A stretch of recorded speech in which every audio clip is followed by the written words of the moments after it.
Naim is the communications officer for aid group Save the Children and lives in Gaza, joining us from there. Mazen, thank you so much for your time. According to your organization, so much infrastructure has been destroyed in Gaza, including at least 50 schools. What impact is that having on Gaza's youth at the moment? This is a very bad situation in Gaza all over for the children, for the people, and for the infrastructure. There have been deliberate targeting of various civilian structures, as you've seen in the various reports, including residential houses and schools and health centers and the main roads actually in Gaza. So there is a huge destruction that is taking place, which resulted in a lot of displacement too. The sounds of explosions and the scenes of this destruction, it would have a very serious impact on children, on their mental health, on their access to education, and on their future as human beings. In the various reports you've seen that now we are talking about 63 children have been killed, and children are injured as well. There are more than 450 children injured as well. And all the children in Gaza are now being traumatized by the sounds of explosions, and the fear and the anxiety. It's causing them sleeplessness and some behavior disruptions, and which will lead to post-traumatic stress disorder as well, which is going to live, unfortunately, with some of those children and affect their growth and well-being for years to come. Mazen, that's something I really wanted to touch on, because what these children are seeing at the moment, it's a mental and emotional trauma that you speak about. And it's also a generational trauma that their parents and maybe their grandparents would have also experienced. So how do you even begin to start dealing with something like this while there is a war taking place in front of them?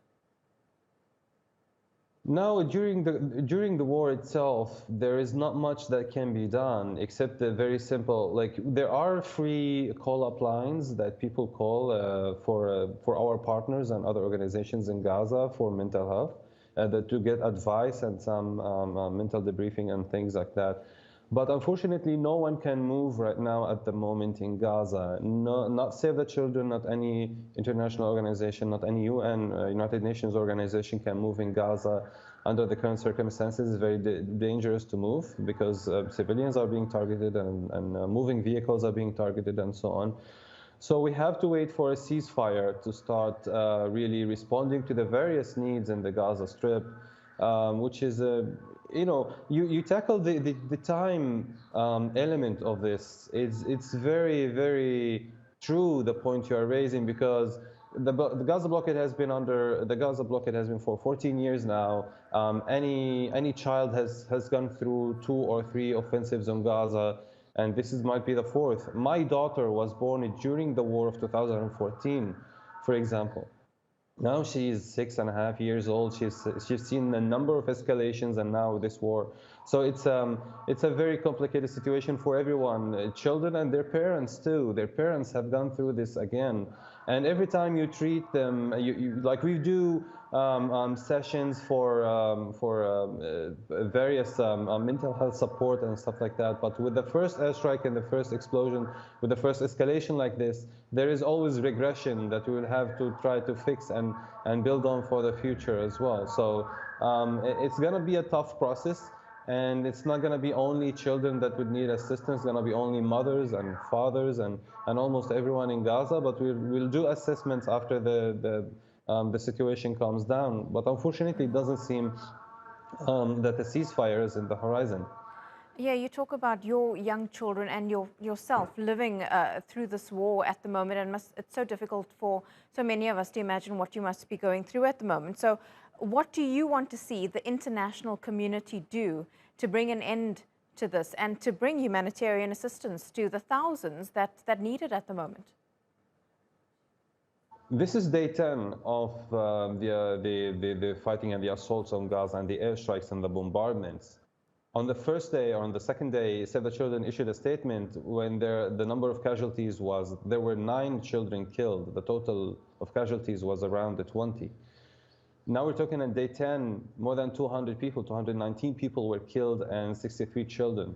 I want the international community to understand that time is not our friend in this, because there will be more airstrikes. If this doesn't stop, there will be more airstrikes, and more people will be killed. There will be more destruction.